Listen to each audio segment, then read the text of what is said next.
regocijaos en el Señor siempre. Otra vez digo, regocijaos. Regocijad. El gozo es algo tan importante. Y alguien dijo, pero en estos momentos, ¿quién se puede gozar? Más cuando alguien ha sido afectado. Porque de una u otra manera, el mundo está siendo afectado. De manera económica, otros de otra manera, ¿verdad? Pero en estos momentos es que verdaderamente se ve lo que es el verdadero gozo que proviene de Dios Padre. El gozo de Dios. El gozo de Dios. Y queremos hablar del gozo de Dios, ya que en este tiempo de encierro, la gente, o en momentos de crisis, de dificultad, ¿verdad? Se ha aumentado, estaba viendo las estadísticas, y dice de que los maltratos domésticos se han aumentado en un 70%. Imagínense eso, hermano. Como que la gente con poco se le quita el gozo. Hay muchas personas, ¿verdad?, de que todo está bien, pero cuando lo miran mal se les ve el gozo. ¿Verdad? Y el pueblo de Dios debe de aprender a gozarse cualquiera sea la situación. Dice que las llamadas al 911 han aumentado en un 25%.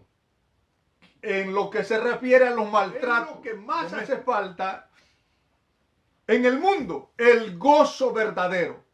La gente normal se ríe, se goza cuando está comiendo con sus amigos y está compartiendo, pero cuando viene el momento de la crisis y de la dificultad es que verdaderamente se ve quién verdaderamente tiene el gozo verdadero, o el gozo de Dios, que es el gozo verdadero, y quién no lo tiene, ¿verdad? Pero en esto es de ser sincero. Cada uno de nosotros tenemos que ser sinceros. El apóstol Pablo, en una ocasión lo golpearon. Y Jesús enseña, ¿verdad? Bueno, si te golpean una mejilla, pon la otra. Bueno, es de entender ese pasaje, ¿verdad? Pero en una ocasión lo golpearon al apóstol Pablo. Y no me diga de que él se estaba gozando allí. La gente muchas veces piensa de que le podemos decir a Dios, Señor, dame de tu gozo, y viene como un candelazo y ya estuvo, y me empiezo a reír. Eso. Mucha gente ha vivido en una fantasía religiosa, hermano, y por ocultar y aparentar un gozo un gozo falso, un gozo que no es el que habla la Biblia, entonces, hermano, caen en una depresión. Caen en un momento, ¿verdad?, de depresión, en una cárcel espiritual, en una tristeza, y el enemigo se comienza a aprovechar. En esto es de ser sincero. La Biblia dice, regocijaos en el Señor, regocijaos. ¿Qué es el gozo? El gozo de Dios, el gozo verdadero. Un amigo me dijo en una ocasión, ¿verdad?, que yo me sentía muy mal de salud, y él veía, ¿verdad?, de que eso se había extendido, ¿verdad?, por mucho tiempo. Y era un dolor tremendo. Y yo estaba muy mal de salud en un cierto tiempo.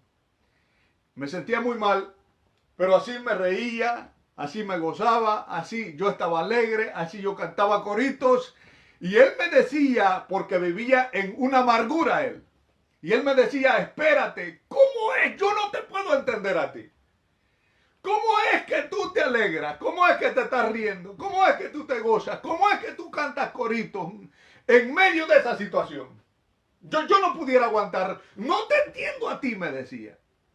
Y le comenzamos a explicar lo que es el gozo verdadero y el gozo falso del mundo. El gozo falso que te da el mundo, pero el gozo verdadero que viene de parte de Papá Dios.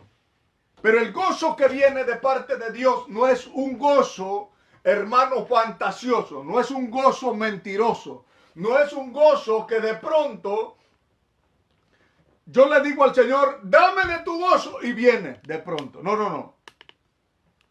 No, tiene que ver, hermano, con ciertas cosas. El gozo verdadero de Dios es un fruto.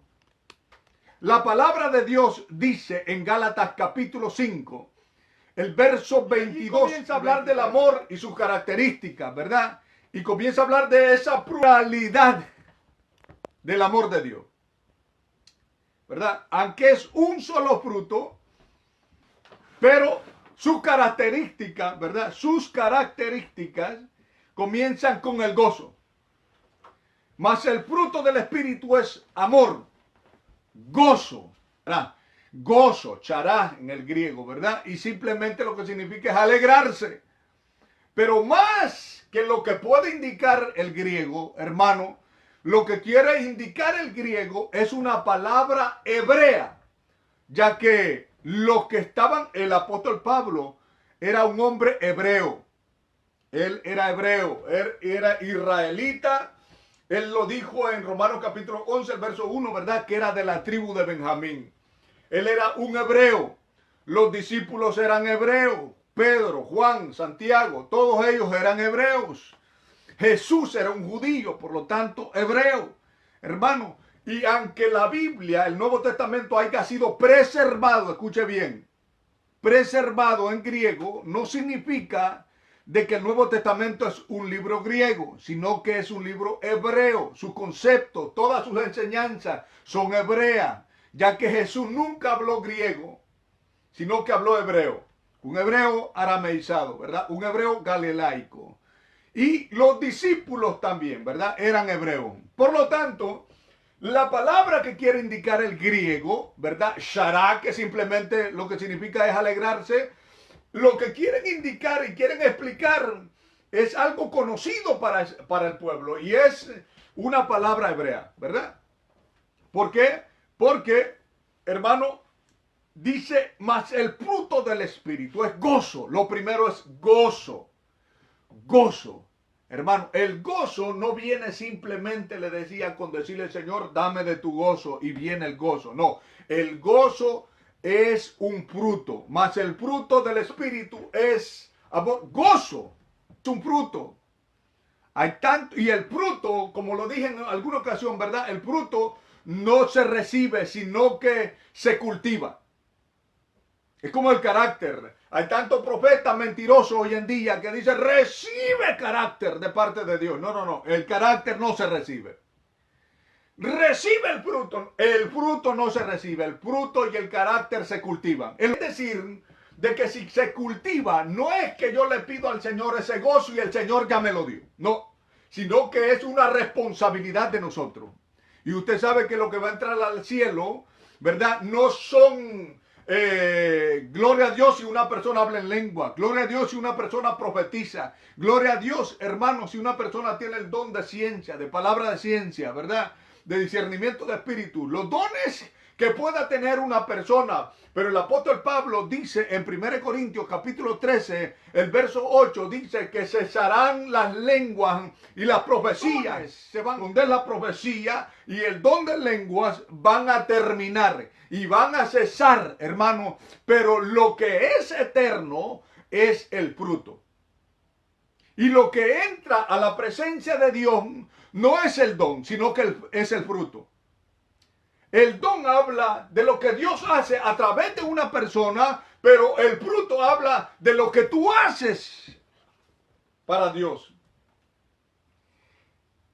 El don habla del carácter de Dios en una persona y al Señor no le importa, así como Él puede usar una burra de Balaam para hablar y profetizarle a alguien, y así como Dios puede usar a un viejo profeta que era mal amañoso, ¿verdad?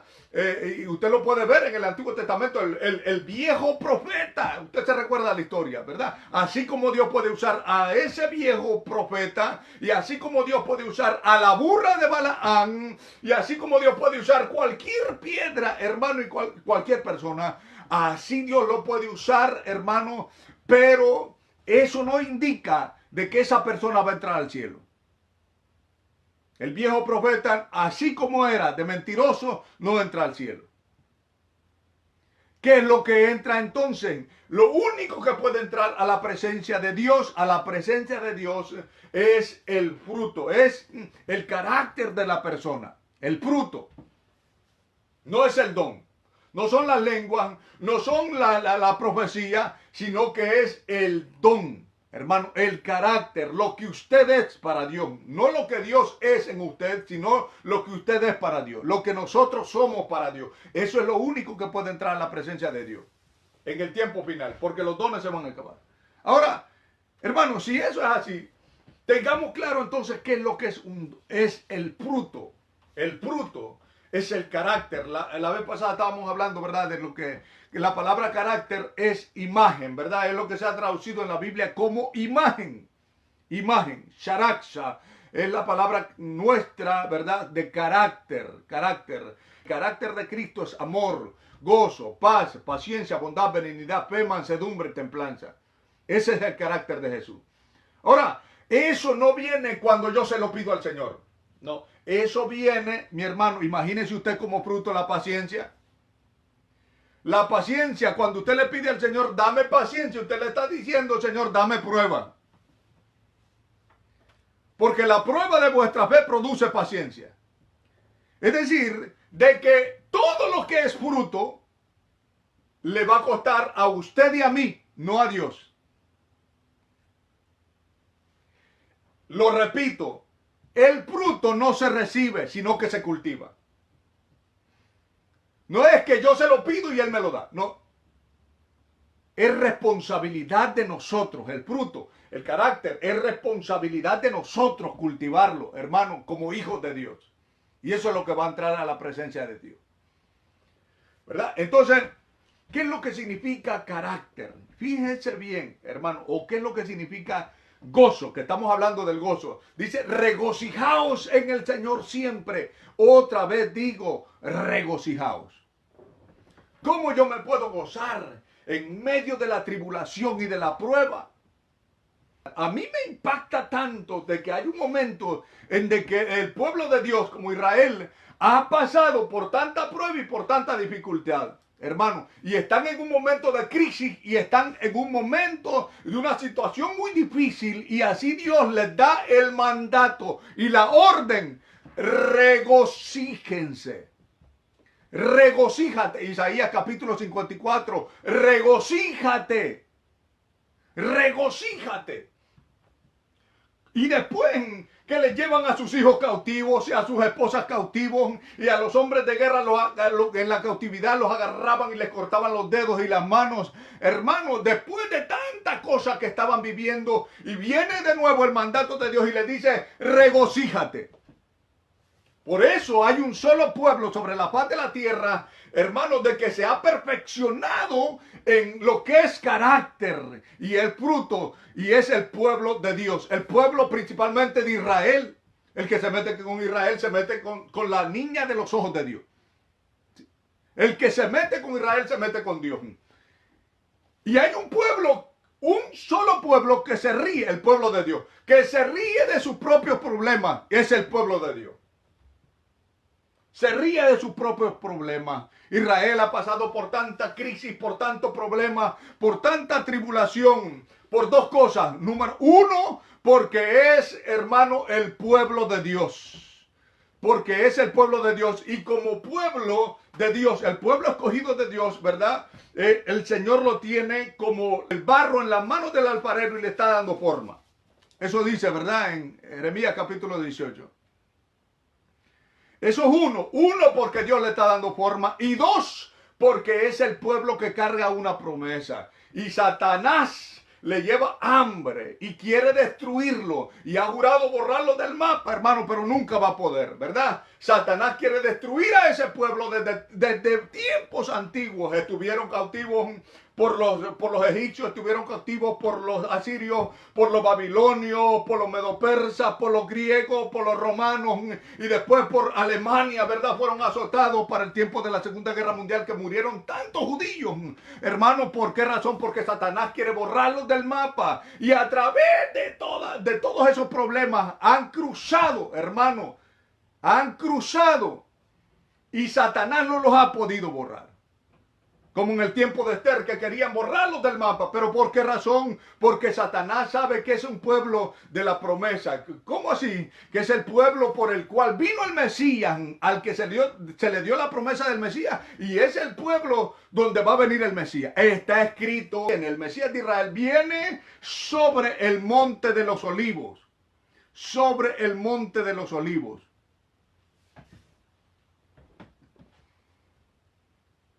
Satanás, como sabe eso, quiere borrarlos. Pero ese pueblo ha pasado por una y por otra. Por una y por otra. El pueblo de Dios. ¿Por qué razón? Porque Satanás lo quiere borrar del mapa. Y lo que ha conseguido solamente es causar un carácter y un fruto. Y el pueblo de Dios debe aprender a contentarse. Ellos aprendieron a contentarse cualquiera sea la situación. Y hoy en verdad después vemos a un apóstol Pablo aquí diciendo, él venido a contentarme, dice, cualquiera sea mi situación.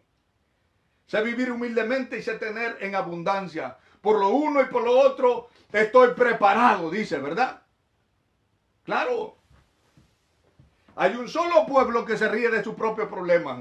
Hermano, cuando hay personas de que dependen de las cosas que tienen, del dinero, del poder económico que tienen y de las cosas materiales que tienen, pero cuando viene la crisis y son golpeados, hermano, entonces el ánimo decae y entonces esas muletas materiales que tenían, de la cual dependían, ya no están y se desploman y se caen. Porque dependían de esas cosas materiales. Pero cuando nosotros aprendemos a depender de papá Dios, mi hermano, viene la crisis, vienen los problemas, hermano, y nosotros nos hacemos más fuertes. El problema no nos debilita, el problema nos hace más fuertes.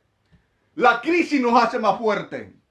El pueblo de Dios es preparado en medio de la crisis. Y es el fruto, el carácter de Dios que se perfecciona en medio de nuestras debilidades. Es decir, en medio de la crisis, en medio del problema, es que viene la oportunidad de desarrollar fruto. Y la imagen de Dios en nuestra vida. La imagen del Hijo de Dios en nuestra vida. Amor, gozo, regocíjate. Es un mandato de Dios. Es un mandato, es decir, que es responsabilidad de nosotros. No es la responsabilidad de Dios el fruto. Gozarme en medio de la prueba es mi responsabilidad, no es la responsabilidad de Dios para yo estarle diciendo, Señor, en medio de la prueba, dame de tu gozo y dame de tu fortaleza. No, en medio de la prueba, lo que necesito es comenzar a ser responsable y buscar gozarme, como sea. Voy a buscar gozarme, ¿verdad? Voy a agarrar la Biblia, ¿verdad? Comienzo a orar. Comienzo a cantar coritos. La Biblia dice, el que, ¿verdad?, esté alegre, cante alabanzas. ¿Por qué? Porque la alabanza, hermano, y los coritos influyen sobre nuestras emociones. Y eso crea una alegría y un gozo que viene de parte de Dios. En medio de la prueba y de la situación difícil, es necesario que alabemos a Dios. Es necesario, hermano, que nos metamos en la presencia de Dios. Y en la presencia de Dios hay plenitud de gozo. Es decir, que si el fruto no es responsabilidad de Dios, sino que es responsabilidad de nosotros como hijos de Dios para desarrollarlo y cultivarlo en nosotros, entonces lo que nosotros debemos de hacer es de buscar la manera de gozarnos en medio de los momentos más difíciles de nuestra vida. Sí, tenemos que buscar gozarnos. Qué difícil, ¿verdad? A veces. Buscar gozarse, sí, espérate, voy a hacer una atmósfera.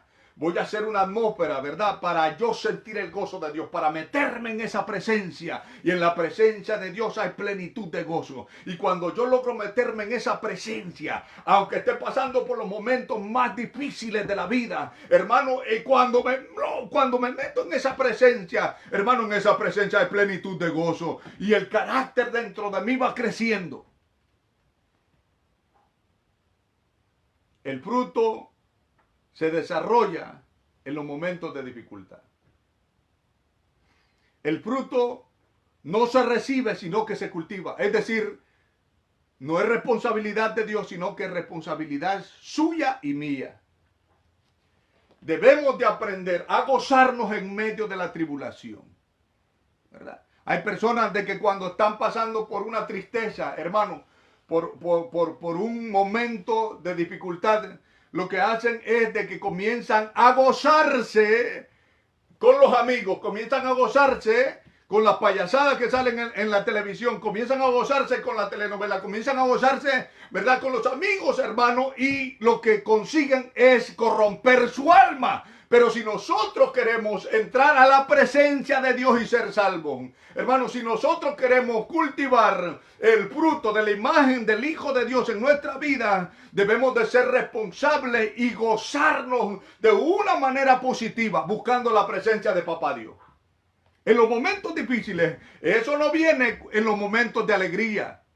Eso no viene en los momentos, hermanos, en que todos estamos tranquilos, gozosos, ¿verdad? Y todos nos estamos alegrando, hermanos, en comunión. No, eso viene en los momentos de crisis y de debilidad. Hermano, allí es donde Dios nos da la oportunidad de crecer en su presencia. Allí es donde Dios nos da la oportunidad de cultivar el fruto, el verdadero fruto.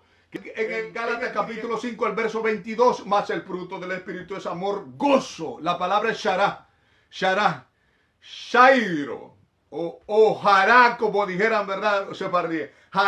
Jará. Y de allí viene la palabra Jairo, gozo, como aparece, ¿verdad? Como dice en Mateo capítulo 5, el verso 12, gozaos y alegraos, porque así persiguieron a los profetas que fueron antes de vosotros. Hablando que cuando uno se halla en persecuciones, que uno se aprenda a gozar. Dice, gozaos y alegraos, porque así les pasó a los profetas que fueron antes de ustedes. Allí aparece la palabra Jairo o Shairo. La palabra en el griego es Shairo. Pero en el hebreo hay diferentes palabras para gozo. Una es, ¿verdad? Una es Gil, donde sale Gilyana. Abigail, como se ha traducido, ¿verdad? Abigail. Gil, lo que significa Abi, el padre, y Gil es el gozo. Abigail significa el gozo del padre. El gozo de mi padre. El gozo del padre. Abigail. Gozo. ¿Verdad? Gozo. Usted sabe quién era Abigail. Bueno, hay otra palabra en el hebreo, ¿verdad? Que es Shevat. Shevat, hermano, es para describir el gozo, ¿verdad? Una alegría fuerte, muy fuerte, que viene de Dios. Pero hay otra palabra que me llama mucho la atención. Y es Simha. Y eso se aplica en la fiesta. Simha Torah, ¿verdad? Simha, hermano, lo que significa Simha es dar vueltas y hacer círculos en redondo. Hacer círculos alrededor, en el aire. Hacer círculos y vueltas o alrededor en el aire. Escuchen eso. Me llama mucho la atención, hermano, y se aplica, ¿verdad? En las bodas también. Hacen, ¿verdad? Cuando se está casando la novia, ¿verdad? Le dan vuelta a la pareja y se gozan danzando, ¿verdad? Los judíos, hermano, y tiene un simbolismo. Tiene un simbolismo. Lo que significa Simha es dar vueltas en redondo en el aire o hacer círculos en el aire como alrededor, ¿verdad? ¿Y sabe qué es lo que la Biblia dice? De que el ángel de Yahweh o el ángel de Jehová acampa alrededor de los que le temen y los defiende. Es una promesa. ¿Ok? A los que le temen los defienden. ¿Por qué? Porque hay un círculo. El ángel de Yahweh acampa alrededor. Y por esa razón es que Satanás una vez se presentó delante de la presencia, delante de Dios, ¿verdad? Y le dijo en Job capítulo 2, parece que es, ¿verdad? Que llega de colado entre los ángeles y le dice, no, pero tú, le dice, y está reconociendo, Tú lo tienes bien cercado a él. Lo tienes bien protegido. O sea, que alrededor de Job había un muro. El ángel de Yahweh acampa alrededor de los que le temen. Sinha, lo que significa es dar vueltas alrededor en el aire. En el aire. Y dice, el ángel de Yahweh acampa alrededor de los que le temen y los defiende. Y dice, así como Jerusalén tiene montes alrededor de ella, así Jehová, ¿verdad? Está con los que le temen. Hermano, alrededor. ¿Por qué? Entendámoslo. Porque en el tiempo antiguo, el poder y la fuerza de un reino o de un pueblo era la capacidad que tenían los muros de alrededor. Los muros. Y a esos muros se les llamaba la fortaleza. La fortaleza, que es lo mismo poder o fuerza, la fortaleza o la fuerza que tenía un pueblo o un reino en el tiempo antiguo era medido por la capacidad de los muros que tenían. Y aunque Jericó tenía una capacidad terrible, pero para Dios no hay capacidad que no caiga delante de él.